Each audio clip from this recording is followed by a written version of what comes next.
back to Japan, where if any group has earned enough tokens of doing crazy experimental songs to earn themselves a right for one straight shooting pop rock fun track, it's got to be PASSCODE. And yet if any group has got the ability to do a straight shooting fun pop rock song and still make it crazy, fun and unexpected, it's probably also going to be PASSCODE. So here we are with PASSCODE and the song Siren, and I must admit, as you guys know, I had always enjoyed PASSCODE since I first heard them, but since the addition of Emily, who was formerly of Lady Baby, was announced, and the songs they've done since then, they've just kind of elevated to a whole new level to me. Although I'm not a big fan of screamos in general, I love the sort of work that Emily does. I think she's got some interesting voice modulation. She does the sort of screaming stuff with a lot of rhythm and impact, and yet the other members also seem to have really stepped up, as well as the production seems to have improved. PASSCODE seem to be on an upward trajectory, and yet they're not losing sight of who they are and what their sound is and what really makes them unique. So let's see how Siren plays with that, for the better or maybe for the worse. We're always honest on this channel, right? First of all, it might be worth addressing in a little bit more detail what this song actually is. Now, as I said, it basically comes across in the simple tonal manner as being a pop rock song. You know, you get a lot of those sorts of building drum rolls, you get some chugging guitars, you get a catchy chorus, and yet there are some other interesting elements to this. Now, the core sound that PASSCODE usually use is still there. As I say, we've got Emily breaking things up with some harsher metal vocals. You have those kind of produced sounding phased auto-tune kind of vocals you get from the other members that give themselves this really sort of pinpoint accurate sound. I know not everyone's into that, but personally I think so long as you do it properly it works, and PASSCODE songs usually really make that work. And this song in particular makes that work by contrasting it with some really nice live sounding instruments, which has been another thing that I've heard more and more of in the more recent, certainly Emily era songs. The drums here do have a bit of personality. Those aforementioned drum roll build-ups, you can really hear the actual body of the drum. You can hear the player doing it. If that is programmed, an impressive job was done. There's piano in there as well, which I really like. Right from the very first beat, there's a little bit of piano in the background that gives a little bit of soul, a little bit of personality, a little bit of humanity to the sound of the backing music. And the guitars, as always, are guitars. They have that rocking energy, and you know, they are rock guitars. They got a fair bit of compression on them. It's not so much, however, that they sound completely keyboardized. There is a feeling that this song genuinely has some good rock guts beneath it. So the tone of the song is simple but alive with personality, and with enough sort of juxtapositions to make it actually kind of interesting as well. We've heard all these things before, but as I've mentioned, PASSCODE have an ability to put sounds together in a way that is really interesting. I'm going to have to burp. One moment. Okay, that was kind of gross. The fact that my microphone's broken and I'm using the phone to record the sound today, hopefully you didn't hear that too much. I'll know when I listen back.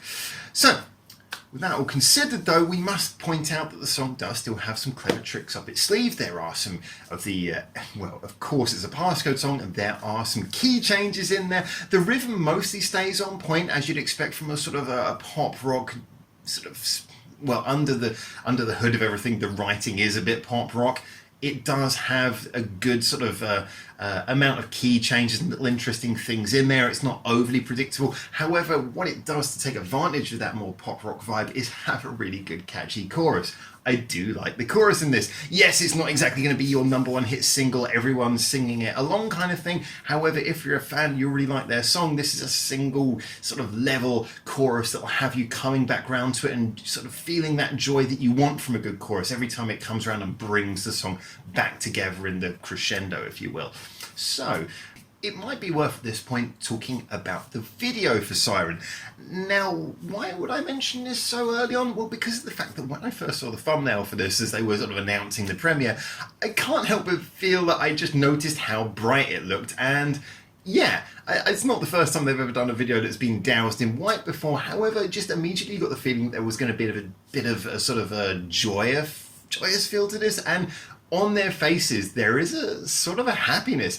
Even when Emily is doing the heavy parts, she's kind of eating up the scenery with a sense of a little bit of, she's kind of enjoying herself. You know, she's overacting in a way that just looks like she's kind of having fun. The video is very upbeat and positive. Now, one of the things that really got me is that they are surrounded by this ring of cameras, and That's nice as a visual thing. However, I was expecting them to do something a little bit a la, going back a few years here, but the video from The Offspring for Can't Get My Head Around You. If you don't know that, look it up. But where just they're surrounded by cameras, and as a result, your frame of view sort of moves around between the cameras really quickly, and it creates a really interesting visual effect. Strangely enough, and perhaps a bit unfortunately, that wasn't really played with here, so we get a very sort of traditional style of direction, and as a result, the video is probably not going to be the most memorable one. It's not going to be one that really sticks in people's heads. However, I think it's serviceable. It does move along with the feeling of the song quite well, and just the feeling of them being a little bit happy, and the brightness of the lighting, meaning that you can really see them. A lot of the time in sort of darker, fast-moving, kinetic, angry music videos, you can't always really see what's going on. You're getting the emotion, but you're not really seeing it. And here it was just kind of nice to see them perform, see them looking a little bit like they've got a sort of a live energy to it as well, which goes again well with what I mentioned about the song having a bit of a raw live feel in places to it. So yeah, the video maybe not spectacular, however really served the purpose of the song well. Maybe a couple of missed opportunities, but at the same time something that really just felt in keeping with the tone of the song, which is really the main thing that you want from a music video after all. So in conclusion, we're left with yet another juxtaposition. Is this song really just left in a middle ground? You know, not quite as experimental as the stuff that makes their fans really love them and find them unique, and not quite as pop rock and memorable as the sort of song that would chart really high and get them big money? Or, on the other hand, is it a song that just really pleases everyone and manages to achieve many things all at once? Well, here comes another burp. That one was more decisive, at least. Give me that. I would say, grabs the beer. Attention, drum roll. No one really cares what I'm going to say on this. But in my opinion, I would say it kind of falls somewhere more into the latter. Yeah, to me, it is a song that is actually quite pleasing as someone who really enjoys the trajectory the band's been going on. I do often find that I like songs that are quite pop rock, you know, a good catchy pop song I adore, and yet at the same time some of my favourite bands are things like, I always bring up Cardiacs, but bands who are just really crazy and do things with no form, you know, Melt Banana and stuff like that.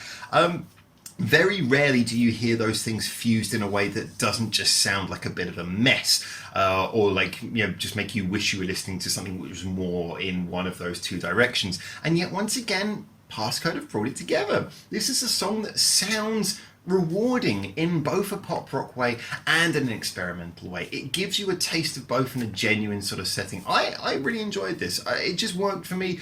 I guess the test will be time, as with anything that has a sort of a catchy central theme.